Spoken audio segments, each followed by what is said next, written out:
बड़ी खबर आपको बता दें, आज थम जाएगा पहले चरण के प्रचार का शोर। तो यूपी की 8 सीटों पर 19 अप्रैल को होगी वोटिंग। उत्तराखंड की सभी 5 सीटों पर 19 अप्रैल को होगा मतदान। तो बड़ी खबर आपको बता रहे हैं। तो लोकसभा चुनाव से जुड़ी हुई तमाम सियासी दल आज अपनी जान फूंकते नजर आएंगे और आज शाम 5 बजे से थम जाएगा चुनावी प्रचार प्रसार का शोर। तो ये बड़ी खबर। तो यूपी की 8 सीटों में पहले चरण पर जो मतदान है वो होगा। 19 अप्रैल को वोटिंग की जाएगी। वहीं उत्तराखंड की पहले ही चरण में 5 सीटों पर मतदान होगा। तो ये बड़ी जानकारी आपको बता रहे हैं। तो प्रशासन की तरफ से भी तमाम जो तैयारी है वो यहाँ पर कर ली गई है। तो आपको बता दें कि 8 सीटों पर पहले चरण में यूपी की जो मतदान है वो होना है। इसी के साथ आज जो अपना दमखम लगातार जो सियासी दल जनता के बीच जाकर दिखा रहे थे उस पर विराम लग जाएगा। तो आज थम जाएगा पहले चरण के प्रचार प्रसार का शोर। यूपी की 8 सीटों पर 19 अप्रैल को वोटिंग होनी है। वहीं उत्तराखंड की सभी 5 सीटों पर 19 अप्रैल को मतदान होगा। यानी पहले चरण में ही उत्तराखंड की सभी सीटों पर मतदान संपन्न हो जाएगा। तो उत्तराखंड की सभी 5 सीटों पर मतदान होगा। तो आज इसी के साथ पहले चरण के प्रचार प्रसार पर रोक लग जाएगी। यानी किसी भी तरह के जुलूस या रैली या जनसभा करने पर रोक लगेगी। पहले चरण के लिए जो चुनावी शोर है वो आज थमता हुआ नजर आएगा। वहीं सहारनपुर में आज प्रियंका गांधी की भी रैली होनी है। तो आज शाम 5 बजे के बाद इन तमाम जनसभाओं, रैलियों और रोड शो पर जुलूस निकालने पर रोक लग जाएगी। तो आपको बता दें कि पहले 2 चरणों में उत्तर प्रदेश की पश्चिमी उत्तर प्रदेश की सीटों पर जो मतदान है वो होगा। तो पहले चरण के 8 सीटों पर मतदान को लेकर तमाम जो सियासी दल है वो पूरी तरीके से अपने दमखम को दिखा रहे हैं। और इसी के साथ आज पहले चरण के लिए प्रचार पर विराम आज शाम 5 बजे लग जाएगा। तो यूपी की 8 सीटों पर 19 अप्रैल को पहले चरण के लिए मतदान होगा। वहीं उत्तराखंड की अगर बात करें तो 5 सीटों पर 19 अप्रैल को यहां मतदान होगा। तो यानी पहले चरण में ही उत्तराखंड की सभी सीटों पर मतदान कर लिया जाएगा और वहां चुनाव संपन्न हो जाएंगे। अभी फिलहाल अगर उत्तराखंड की बात करें तो 5 सीटों पर लगातार जो बीजेपी है उसके तमाम सांसद काबिज हैं और इसी वर्चस्व को कायम करने के लिए बीजेपी प्रचार प्रसार में जुटी हुई है। तो ये बड़ी जानकारी आपको बता रहे चुनावी प्रचार को लेकर। आज पहले चरण के लिए आखिरी दिन है, शाम 5 बजे इस पर भी विराम लग जाएगा।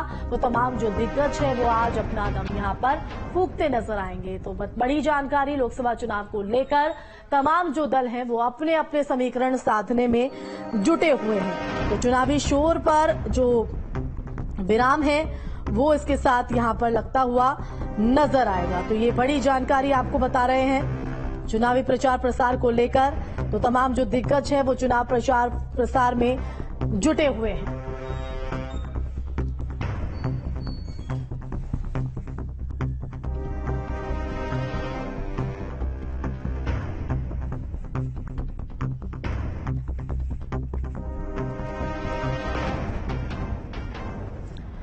तो बता दें कि मेरठ से हमारे संवाददाता अभिषेक और साथ ही अजीत राठी देहरादून से, सोहेल हमारे साथ सहारनपुर से जुड़े हैं और इमरान हमारे साथ मुरादाबाद से, दिवाकर गर्ग भी हमारे साथ रामपुर से जुड़े हैं। तो तमाम जो संवाददाता है धरातल से हमारे साथ जुड़े हैं। सबसे पहले अभिषेक आपका रुख करना चाहेंगे मेरठ के समीकरण के साथ ही आज पहले चरण के लिए चुनावी प्रचार थमने जा रहा है। दिग्गज आज दमखम फूंकते नजर आएंगे। देखिए, मैं बता दूं मुजफ्फरनगर, सहारनपुर, बिजनौर ये जो मेरठ से लगी हुई सीटें हैं और मेरठ की 2 विधानसभा जिसमें सरगना विधानसभा है वो मुजफ्फरनगर में आती है और हस्तिनापुर विधानसभा जो है बिजनौर में है। पहले चरण का जो चुनाव प्रचार है अब से कुछ घंटों में थम जाएगा। उसके बाद सिर्फ डोर टू डोर कैंपेनिंग प्रत्याशी कर पाएंगे, घर घर जाकर अपना प्रचार कर पाएंगे। लेकिन इस चरण में जितना प्रचार हुआ है उसमें सबसे आगे अगर मैं बात करूं तो भारतीय जनता पार्टी के स्टार प्रचारक खुद मुख्यमंत्री योगी आदित्यनाथ हैं, जिन्होंने 27 मार्च से पहली जो चुनावी जनसभा थी, जनसभा नहीं कहेंगे हम उसे, प्रबुद्ध सम्मेलन कहेंगे, जो प्रबुद्ध सम्मेलन था वो मथुरा में शुरू किया। उसके बाद उसी 27 मार्च को दोपहर में मेरठ पहुंचे और उसके बाद गाजियाबाद पहुंचे। 27 मार्च से लेकर अब तक का जितना भी समय है, आज को छोड़कर कल तक योगी आदित्यनाथ जो है मुख्यमंत्री, लगातार जहां पहले चरण और दूसरे चरण में चुनाव प्रचार होना है और उत्तराखंड में जहां चुनाव प्रचार होना है वहां सभी जगह मुख्यमंत्री गए। इसके अलावा साउथ में भी इस बीच में वो चले गए जहां पहले चरण का प्रचार होना है। तो विपक्ष से बहुत आगे हैं। इसके बाद अगर मैं दूसरे नंबर पर किसी को काउंट करूं तो वो बहुजन समाज पार्टी है, जिसके सुप्रीमो मायावती खुद मुजफ्फरनगर में, सहारनपुर में, देवबंद में अपना चुनाव प्रचार जनसभा को संबोधित कर चुकी हैं। और आकाश आनंद जो नए एक युवा नेता हैं बहुजन समाज पार्टी के, वो लगातार बिजनौर से लेकर पश्चिमी उत्तर प्रदेश के पहले चरण में उन्होंने रैलियों को संबोधित किया है और अपनी एक छाप छोड़ने में उन्होंने बताया कि नेक्स्ट पीढ़ी जो बहुजन समाज पार्टी की है वो किस अंदाज में अपने मतदाताओं के लिए संदेश छोड़ रही है।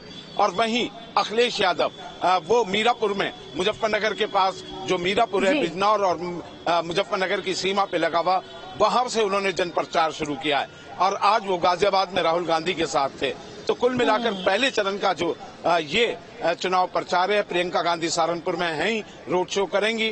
तो कुल मिलाकर पूरी जान सभी ने वहां पर हुंकार कर रही है। इसके लिए सोहेल का रुख लेते हैं, लौटेंगे अभिषेक आपके पास। सोहेल, आपके पास क्या जानकारी है, क्योंकि आज चुनावी प्रचार प्रसार प्रथम चरण के लिए थम जाएगा। सहारनपुर में प्रियंका गांधी किस तरह से हुंकार और किस तरह से वहां पर जो हलचल है वो देखने को मिल रही है सहारनपुर में?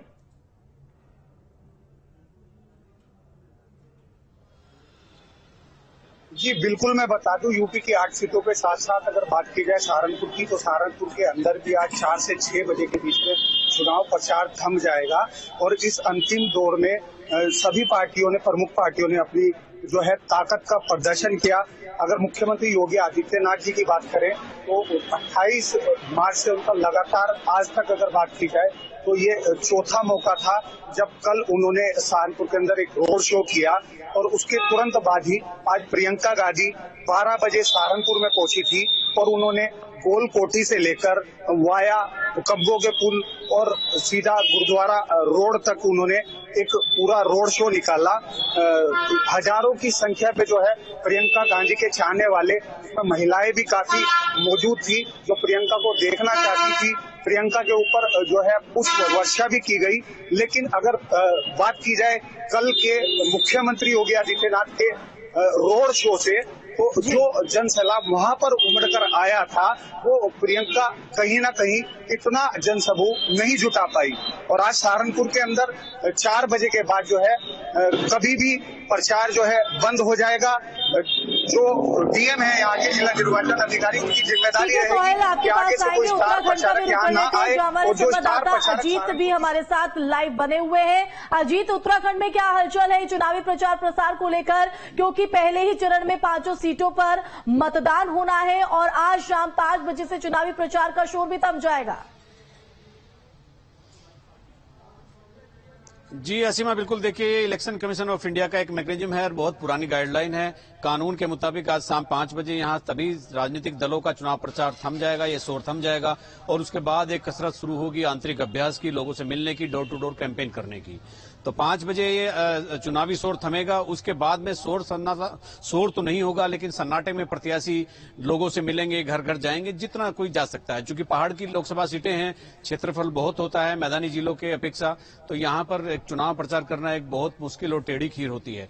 कुल मिलाकर 5 बजे के बाद चुनाव प्रचार थमने के बाद इलेक्शन कमीशन ऑफ इंडिया पूरे मामले की मॉनिटरिंग करेगा और जो यहां पर सीईओ, चीफ इलेक्टोरल ऑफिसर है पूरे प्रदेश के जिलाधिकारियों से वीडियो कॉन्फ्रेंसिंग पर बातचीत करेंगे, उनसे बातचीत करके जिलों का अपडेट लेंगे। और यहाँ 5 लोकसभा सीटें, जैसा अभी आपने बताया कि नैनीताल है, नैनीताल से केंद्रीय रक्षा राज्य मंत्री भारतीय जनता पार्टी के प्रत्याशी हैं अजय भट्ट, और इसके अलावा फिर अजय टमटा लड़ रहे हैं पूर्व केंद्रीय मंत्री अल्मोड़ा से, राष्ट्रीय मीडिया प्रभारी अनिल बलूनी खुद पौड़ी से लड़ रहे हैं, राष्ट्रीय टीम का हिस्सा हैं, और इधर पूर्व मुख्यमंत्री त्रिवेंद्र सिंह रावत लड़ रहे हैं भारतीय जनता पार्टी से हरिद्वार से, और टिहरी से राजशाही परिवार को फिर से टिकट दिया गया है।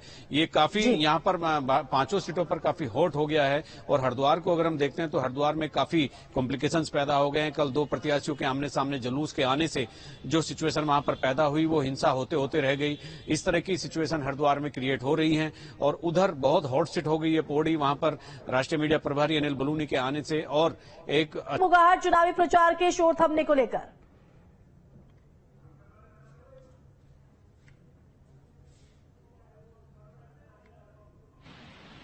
अमित, अमित, आपकी आवाज हम तक नहीं पहुंच पा रही है, ऑडियो में कुछ दिक्कत है, उनसे दोबारा संपर्क साधने की कोशिश करेंगे। इमरान का भी रुख कर लेते हैं, जहां वो मुरादाबाद का भी रुख कर लेते हैं, जहां संवाददाता इमरान है। इमरान, अगर मुरादाबाद की सीट की बात करें तो आज चुनावी प्रचार प्रसार थमने जा रहा है। मुरादाबाद में क्या हलचल है?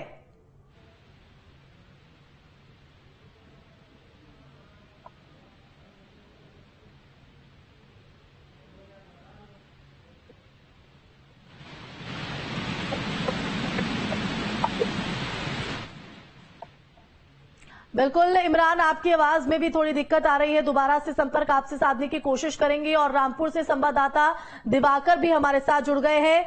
दिवाकर, चुनावी प्रचार प्रसार पर आज प्रथम चरण के लिए विराम लगते हुए, और साथ ही अगर रामपुर सीट की बात करें तो ये सीट भी बेहद हॉट सीट जो है वो नजर आ रही है, और मुकाबला भी यहां पर बेहद दिलचस्प। जी देखिए, आज उत्तर प्रदेश में पहले चरण के सभी 8 सीटों पे चुनाव प्रचार शाम 6 बजे थम जाएगा, जिसमें से रामपुर भी एक सीट है जिसमें शाम को 6 बजे आज चुनाव प्रचार थम जाएगा। रामपुर चुनाव की दृष्टि से एक बहुत अहम सीट है। रामपुर जो है वो आजम खां का पहले कभी गढ़ रहा है, लेकिन आज जो है वो भारतीय जनता पार्टी के पास ये सीट है। और रामपुर में जो टक्कर है वो भी भारतीय जनता पार्टी और समाजवादी के कैंडिडेट महिबुल्लाह नदवी के बीच में है। लेकिन साथ में ही यहाँ पर एक और कैंडिडेट हैं जो चुनाव लड़ रहे हैं, वो है महमूद प्राचा, जो निर्दलीय चुनाव लड़ रहे हैं। वो भी अपना चुनाव प्रचार कर रहे हैं। कल तौकीर रजा भी उनके प्रचार के लिए आए थे, लेकिन आज शाम 6 बजे तक सभी पार्टियों का और सभी कैंडिडेट जो निर्दलीय लड़ रहे हैं उनका भी चुनाव प्रचार थम जाएगा। जितने भी भारी नेता यहाँ पर आए हुए हैं प्रचार करने के लिए, उनका भी वो भी अब प्रचार नहीं कर पाएंगे। साथ ही जितने भी प्रत्याशी हैं वो भी आज शाम 6 बजे तक केवल प्रचार कर पाएंगे, और उसके बाद उनका चुनाव प्रचार थम जाएगा। चुनाव की दृष्टि से उत्तर प्रदेश में रामपुर एक अहम भूमिका रखता है, क्योंकि यहाँ पर आजम खां जो है वो पहले सांसद रह चुके हैं, और इस समय आजम खां और आजम खां का पूरा परिवार जेल में है। तो देखना ये होगा कि समाजवादी यहाँ पे किस तरीके से चुनाव लड़ती है, क्योंकि रामपुर समाजवादी और आजमवादी दो के बीच में बट चुका है। वहीं भारतीय जनता पार्टी भी चुनाव मैदान में है। तो देखना ये होगा कि अब इस चुनाव को कौन जीतता है। बिल्कुल, देखते हैं यहाँ पर जनता किसका रुख यहाँ पर करती है। और एक बार फिर से इमरान का रुख कर लेते हैं, जो मुरादाबाद से हमारे साथ लाइव बने हुए हैं। इमरान, अगर आप तक आवाज पहुंच रही है चुनावी शोर पर, आज प्रथम चरण के लिए विराम लगते हुए, साथ ही अगर मुरादाबाद की बात करें तो वहां पर क्या हलचल चहलकदमी देखने को मिल रही है?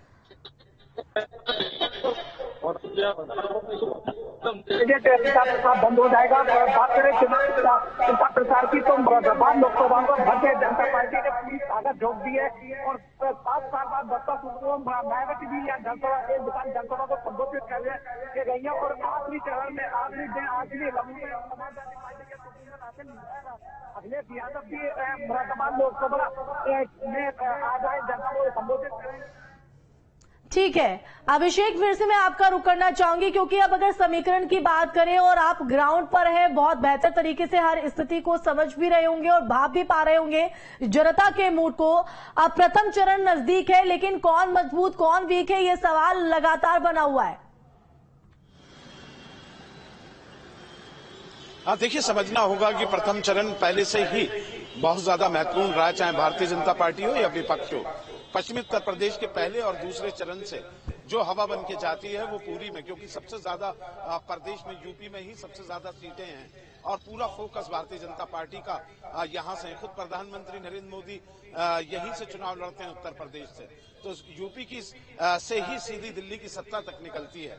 इसलिए प्रथम चरण बहुत चैलेंजिंग रहा है हमेशा से। 2019 की मैं बात करूं तो सहारनपुर की सीट भारतीय जनता पार्टी हार गई थी। बिजनौर लोकसभा आए थे, प्रदीप चौधरी पिछली बार वहां से भाजपा के लिए जीते, लेकिन इस बार इकरा जो है उन्हें, और समाजवादी पार्टी और कांग्रेस गठबंधन के बीच में है, त्रिकोणीय है। यहां से ये तीनों ही सबसे बड़ी बात इस इलेक्शन में जो देखी जा रही है प्रथम चरण में, सिर्फ और सिर्फ सहारनपुर में ऐसा है कि 2 मुस्लिम कैंडिडेट लड़ रहे हैं, वरना पश्चिमी उत्तर प्रदेश में भाजपा के लिए राह तब आसान होती थी जब 2 मुस्लिम कैंडिडेट होते थे और एक बीजेपी का कैंडिडेट, हिंदू कैंडिडेट लड़ता था। लेकिन देखना होगा इस बार जो समीकरण है और बहुजन समाज पार्टी का जो सोशल इंजीनियरिंग है, उसके बाद परिणाम क्या आता है। बिल्कुल, यहां से देखना होगा। और अब देहरादून का एक बार फिर से रुख कर लेते हैं, जहां अजीत राठी हमारे साथ बने हुए हैं। अजीत, अगर उत्तराखंड की बात करें तो 5 लोकसभा सीटों पर अभी बीजेपी के ही जो सांसद है वो काबिज है, और इसी वर्चस्व को कायम करने के लिए बीजेपी आगे चुनावी लड़ाई में जुटी हुई है। प्रचार प्रसार में भी वो अव्वल रही। लेकिन अगर बात करें कांग्रेस की, बीएसपी की, निर्दलियों की, तो कहीं ना कहीं वो मुश्किल जो है वो बीजेपी के लिए खड़ी कर सकती है। क्या तस्वीर ग्राउंड से उभर कर सामने आ रही है? देखिए जी बिल्कुल, देखिए एक तो सिटिंग एमपी होने का फायदा किसी भी राजनीतिक दल को ज्यादा ना मिले, लेकिन थोड़ा बहुत तो मिलता ही है। एक मनोवैज्ञानिक बढ़त होती है कि सिटिंग एमपी यहां से हैं, तो 5 सिटिंग एमपी यहां भारतीय जनता पार्टी के हैं, जो 5 लोकसभा सीट उत्तराखंड में आती है। दूसरा, उनके पास एक बड़े सितारे थे, प्रधानमंत्री नरेंद्र मोदी, रक्षा मंत्री राजनाथ सिंह, गृह मंत्री अमित शाह और स्मृति ईरानी, यूपी के मुख्यमंत्री योगी आदित्यनाथ। तो इन्होंने सब तमाम बड़े सितारों ने यहाँ पर जमीन पर उतरकर जनसभाएं की हैं और अपने प्रत्याशियों को जिताने की अपील की है।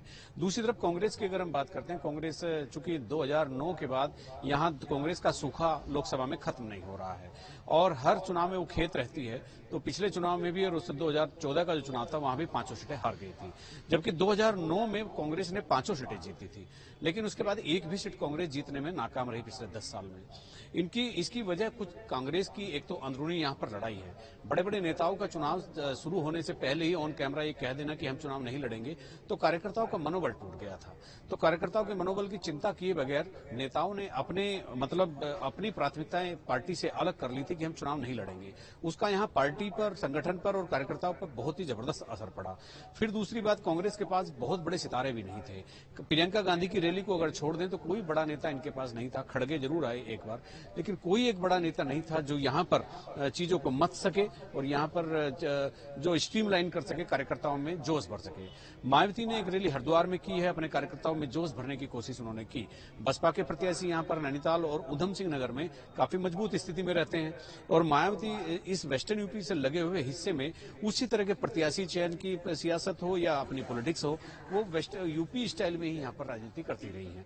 भले ही उनका यहाँ से सांसद ना चुना गया हो, लेकिन उनके प्रत्याशी इन नैनीताल और हरिद्वार सीट पर बहुत ही महत्वपूर्ण होते हैं और वो समीकरण बिगाड़ने और बनाने में बहुत सहायक साबित होते हैं। उनके प्रत्याशी के उतरने से किसको नुकसान होगा, किसको नहीं। और कैसे इस चुनौती पर बीजेपी पार पाती है या अन्य दल किस तरह से अपनी जीत को कायम करने की कोशिश करते हैं, ये देखना रहेगा। फिलहाल बहुत शुक्रिया अभिषेक और